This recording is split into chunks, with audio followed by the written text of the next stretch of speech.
How's it going, everyone? Welcome back to another video. This is part 2, and we're going to be looking at Professor Lee. And, well, his exposition, his cross-examination was all over the place. And honestly, at one point, and I still believe it should, I think his whole testimony should just be thrown out the window and just... I mean, it was so unreliable. Everything was done with missing information. His whole analysis is basically just, trust me, bro. That was his source.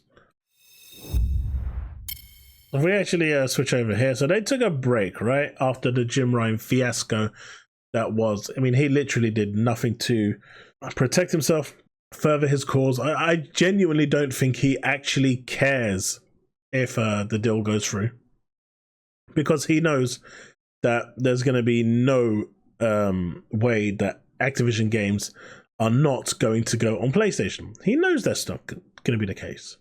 But, you know, he's going to lose the marketing rights, and I guess that's a big deal for him, and he doesn't like that. But this Professor Lee, this was a joke. My dude came on, and he got... You know, the FTC again went and started asking him super safe questions, and he was like living it high. And then Beth Wilkinson started her cross-examination. I swear to God, she's a bloodhound. Lee says if he has found 2 potential console markets, a high-performance console market, but also a broader one that includes market. Microsoft asks him whether his modeling included Nintendo. For COD, he did not consider Nintendo because game is not available on that platform. Microsoft now asks him which market he thinks is the proper one to consider. Lee is being evasive. Purpose is to highlight anti-competitive effects, says he found multiple harms. And he kept on going on about this multiple harm situation. And he absolutely got murdered on stand. His whole thesis, his whole analysis got ripped to shreds. Microsoft asks him whether Lee considered what Sony had said about Nintendo being a principal rival or close competitor. That's what Phil Spencer... Remember what, at the beginning of my other video where I said Phil Spencer said that they are not a direct competitor? I mean, not Phil Spencer, Jim Ryan. Well, he changed that later in that video to say that they were a close competitor. Yeah, I know. And asks about a specific statement about Switch. Rival means many things, said Lee. Lee is just being evasive, which won't help the FTC. It's not, because he had so many holes in what he was saying. It became really, really bad. And towards the end, where he started to attack Microsoft, that's when it got really, really interesting. Microsoft now getting to submission to regulators made by Sony in connection with its acquisition of Bungie. Lee previously had to confirm that he would assume regulatory findings to be accurate. He never took into consideration, he didn't look at the documents, he didn't look at anything legally binding, he just assumed that they were correct, which is fine because they are from the courts, but Microsoft's lawyers could have shown him anything at this point, and he would have had to assume because he didn't do his homework. So in the filing in the UK, Sony apparently said that Xbox and Switch were the principal rivals. Microsoft asking Lee whether he considered that, says he doesn't recall this document, but he has seen such documents. And that was his kind of go-to for everything that implicated his research. I haven't seen it, but I've heard of stuff about it. But I haven't seen it. But I have heard of it. Would you like to see a picture of a kitten? No? Okay. Eventually, he says, I don't challenge the accuracy of that filing because he couldn't answer. And the worst part with him was that every time they were asking him a question, he would go off on a tangent and answer something completely different. And then the lawyer would just get really, the Microsoft lawyer was starting to get frustrated with him because he's not answering the question. Even Judge Corley was getting frustrated with him and telling him to answer the question because he wasn't answering it. Instead of answering questions, Lee provides explanations. He comes across as evasive, defensive, and insecure because he knows he's chatting shit. With how Lee has performed so far in this cross-examination, there is an increasing possibility of his testimony being declared unreliable by court, which, I don't blame the court for even considering that, because it was just that bad. His whole thing got ripped to shreds. There were so many holes in his argument, his findings that the FTC was relying on, that it was a joke. It was almost as if the FTC decided to put themselves on stand with no knowledge of how the gaming market works. It was on that level. Lee then turns around and says that COD is not essential in terms of required to produce a viable product in the console market. And Lee says he did not look at other games, but then being evasive again when there was questioned about titles like FIFA and Madden, and he was saying no, he didn't look at questions like FIFA and Madden. But later on, it found out that he did look at Madden. But he doesn't know even what he's saying. Lee is now ducking the question of whether he considered non-Activision titles. Microsoft lawyer gets back to whether he included in his analysis specific games like FIFA and Madden. Without looking at his initial report, Lee says he can't say whether he considered Madden. It was a joke. It was a calamitous joke. Microsoft referring to his initial model, and even that was confusing because he was using different terminology for the same thing. He was calling one a share model, another one was a different model, another one was a different model, but they all amounted to the same thing. The whole document that he had was designed to confuse the person reading it. Microsoft referring to his initial model, according to which Lee said 8.9% of PlayStation COD gamers would switch to Xbox. Judge Corley now asking Lee whether that share model increase of market share is due to migration was based on the high performance market. Lee can't deny it. So he couldn't basically say it was because of the way the console market is, or because Call of Duty is on Xbox only if it was to go exclusive. Lee has to concede that the used data from Generation 8 consoles, and that was the turning point for him, and that's where everything he said just died. Because he said that he hadn't looked at Xbox Series X and X or the PS5, so Gen 9. He hasn't done his analysis based on those consoles. He's done his analysis based on Gen 8, the PS4 and the Xbox One. But at the same time, he completely disregarded the Nintendo Switch, which is a Gen 8 console. So how can you include, base your arguments on a Gen 8 platform, Xbox One, PS4, but not include the Switch? It didn't make any sense, and he wasn't making any sense, and his, findings weren't making any sense. What Microsoft's lawyer is achieving here is that Lee's analysis is having exposed as amounting to nothing more than his opinion. He uses the word opinion in many of his replies. A mere opinion, however, is not going to be a basis for blocking a merger.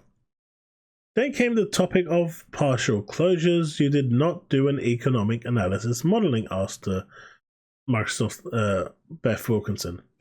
He says, I did not predict the share change arising from a partial foreclosure strategy. So he's not even done his due diligence. So what is he complaining about?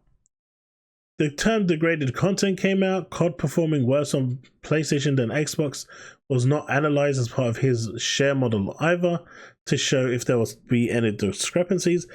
So what was his model based on? That is the question. Microsoft are now using a flip chart to write down things and make sure there is no misunderstanding concerning these two models, because even Lee could not explain properly and was getting confused about his own findings, about his own terminology. Lee's foreclosure model uses global data. Share model uses US data. Why? Why aren't they using the same data?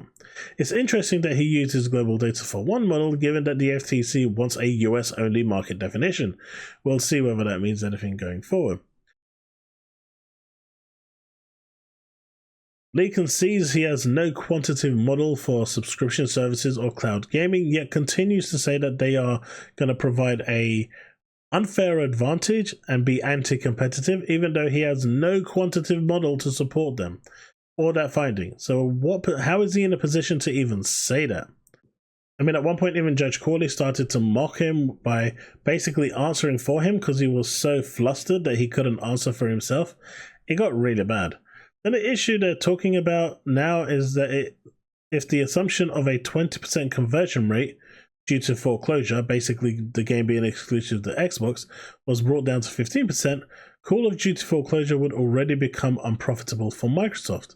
So simply that 5% is enough to make the game unprofitable for Microsoft. Yet the percentage was inflated to prove, to benefit and support his agenda. Microsoft lawyer, the 20% is important because if you use different numbers, you get different results. Lee can't deny this, his model will produce different result outputs for different inputs.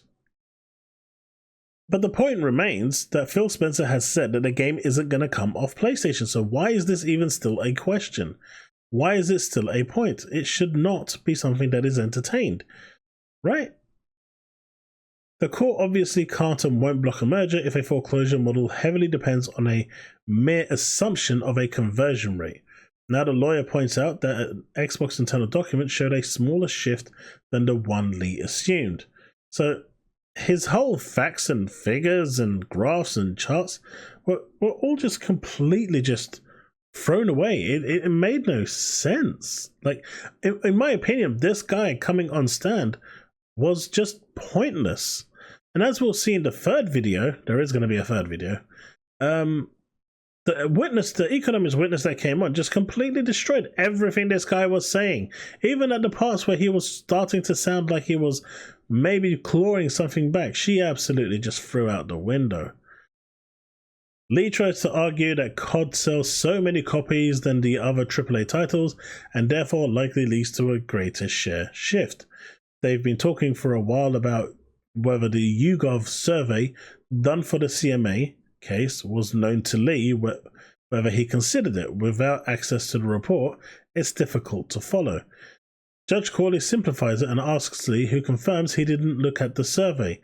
And he's basing his results on a survey that he didn't even look at. He didn't even analyze. Like, this guy's a joke. And this is the FTC's main dude to try and overthrow. Of course, everything that Lee was saying, Professor Lee was saying, was almost completely met face on when Microsoft's lawyer Beth Wilkinson got Lee to confirm that Sony can, of course, respond in various ways to the transaction. And that one possibility is for Sony to reach an agreement with Microsoft that guarantees COD will stay on PlayStation.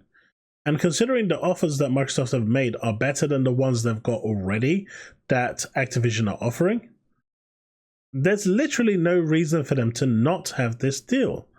Lee acknowledges he did not consider Microsoft's offer to Sony. So what did you actually, what did he actually, consider? It's a serious question. Microsoft's lawyer now asking him about agreements with other parties that already exist. The Boosteroid or the GeForce Now. Microsoft lawyer brings up the fact that Final Fantasy 15 was on Xbox and PlayStation, and 16 is not. The context is that what Sony can do in response to acquisitions of ABK includes agreements with third-party publishers to withdraw titles from Xbox, which happens on a regular basis. Lee continues to be extremely evasive and doesn't even want to acknowledge that content exclusively goes both ways, and Sony may benefit from the removal of a title from Xbox. And that was something that he categorically was saying isn't true. That when PlayStation made Silent Hill exclusive to their platform, that didn't affect Microsoft. It didn't hurt them in any way, shape, or form. By making Final Fantasy 16 exclusive to PlayStation, that didn't affect Microsoft in any way, shape, or form. That was this dude's argument. It was crazy. You had to hear it to believe it. An economist who has a strong theory based on reliable data as opposed to selective data and or mere assumptions wouldn't answer questions the way Robin Lee does. The guy just, I don't know what it was on, but to turn around and say that PlayStation's exclusives did not harm Xbox is, you know what, mate, is all I've got to say to that. He's just not the kind of economist on whose opinion a court can rely on. I agree. He could have. He didn't even do his research correctly. Like, he actually made some really good points. You know, he made some really strong, valid points as to why this would actually be bad for the gaming community. And for a few of them, I 100% agree with him. It's not that he actually isn't saying what he needs to say and isn't getting the point across.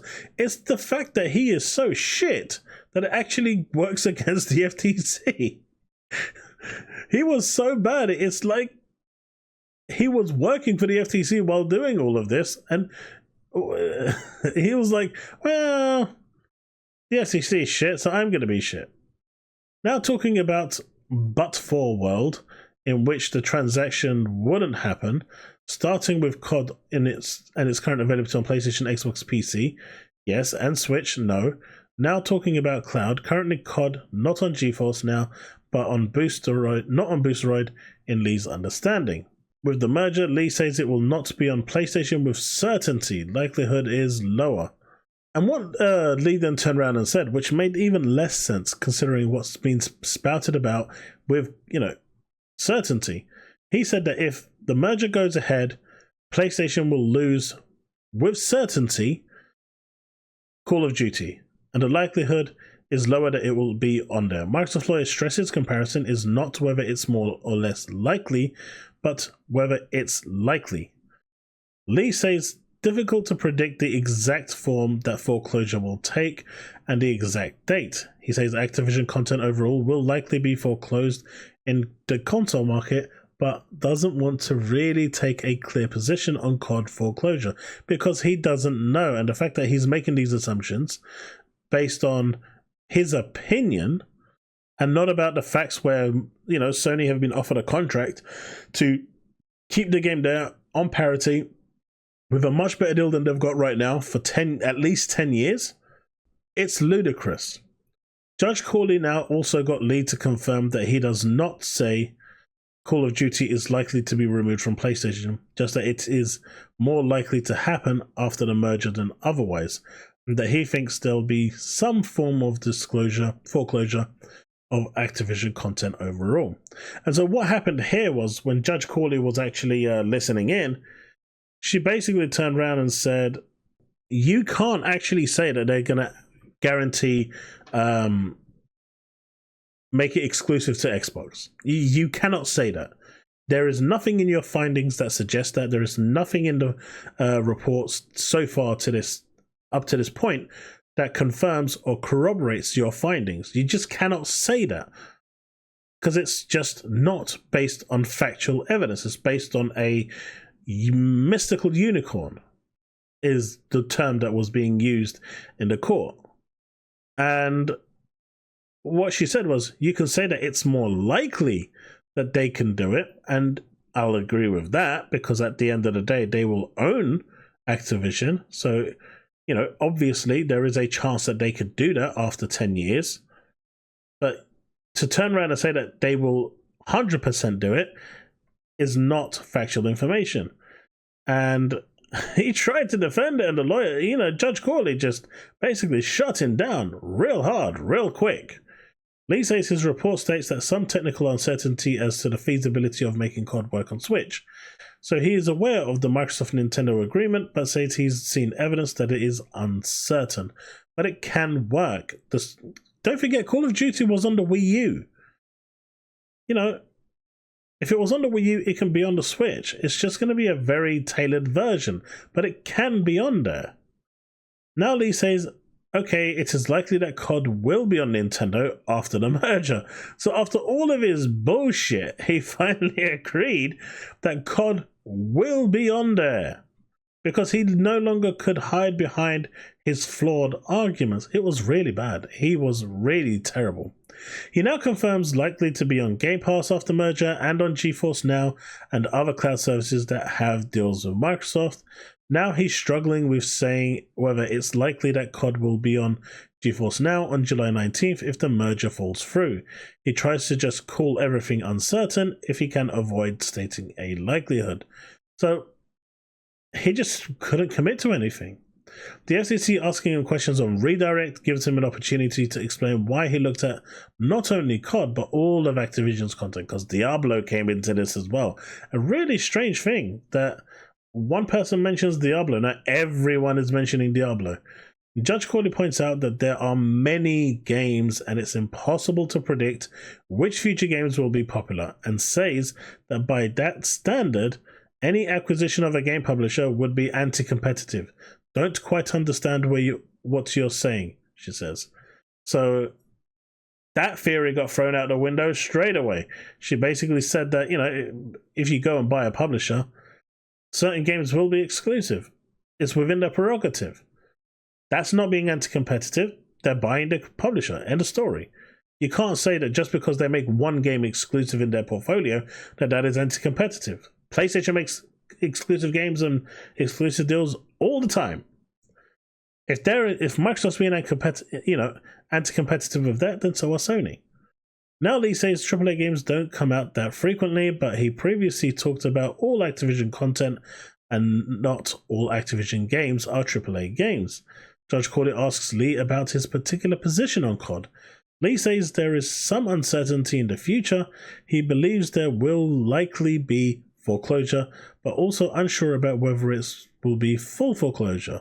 So what he's saying is Microsoft might later on have extra skins or exclusive game modes. He doesn't know if it will be fully exclusive. It might be a timed exclusive or whatever, but he thinks that there will be something. And then Judge Corley states something that she already said in a private lawsuit. This here is about COD, because the question of Diablo started coming up. The FTC, however, tried to make it a more general all ABK title story in its complaint, but obviously that wasn't what the lawsuit is for.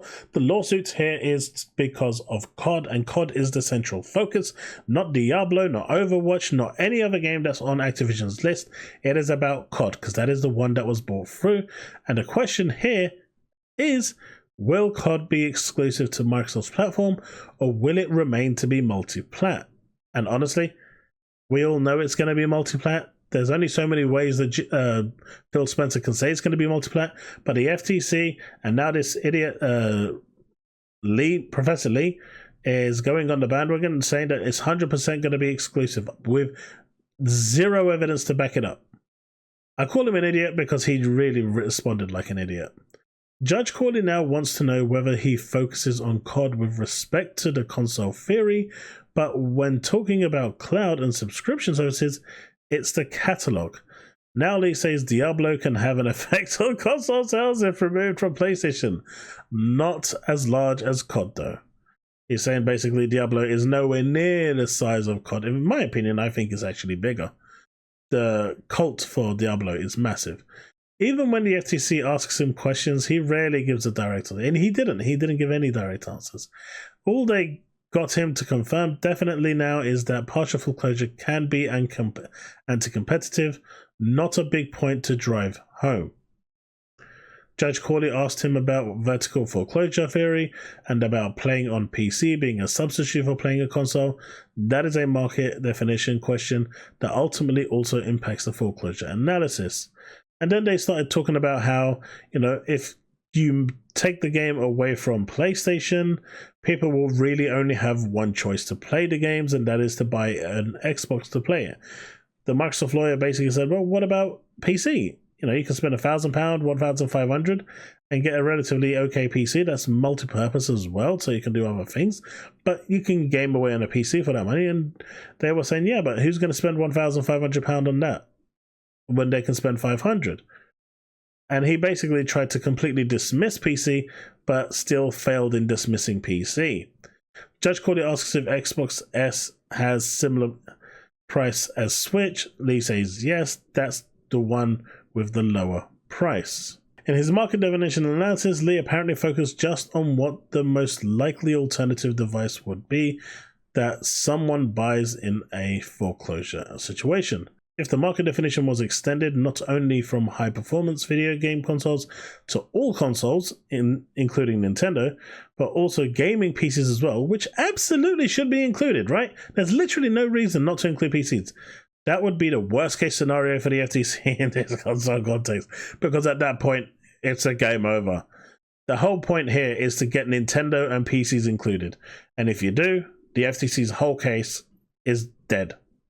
FTC now gives him a chance to justify why he used Generation 8 data in the share model, but Gen 9 in the foreclosure model. Doesn't make sense, right? It's a contradiction in itself. That is something Microsoft's counsel brought up.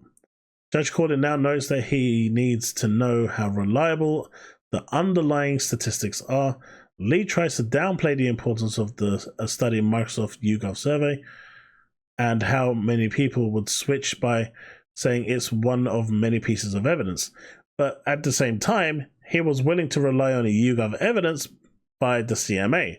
So when the CMA do the YouGov survey, it's 100% reliable, he'll take that on board. But when Microsoft do a YouGov survey, it's not reliable at all. No way. No. Foreclosures with respect to multi-game library subscription services, Lee says more likely to happen with than without the merger. But more likely than otherwise doesn't mean it's going to happen. And this is what it all came down to, right? His whole basis of this expert analysis came to that it's more likely. And, well, yeah, it is. Because guess what? They're owned by if they're owned by Microsoft, there is a higher chance of them doing that when they're not owned. That's common sense. But the reality is, will it happen? What are the chances of it happening? And none of these questions he could answer. He pretty much just continuously, evaded those answers, evaded those questions, and just couldn't give a straight answer. There is no indication of FTC expert Lee having persuaded the Judge Corley of anything. This is just weak stuff that a court can't rely upon when the question at hand is whether to allow or block a merger. FTC is still losing track, and very clearly so. We're getting to the end of this one. Lee acknowledged lack of good data for nascent markets, subscription and streaming services, but without good data, it's really hard to block a merger. So he's trying to also argue with piss poor data to support his case. How are you even doing that? Now, the Judge Corley focused on the market definition again. FTC wanted to switch to another topic, specifically multi-game library subscription services. You're playing the game the same way. And Judge Corley basically then she just jumped in and said, right, look, I don't understand what the FTC or what Professor Lee is saying.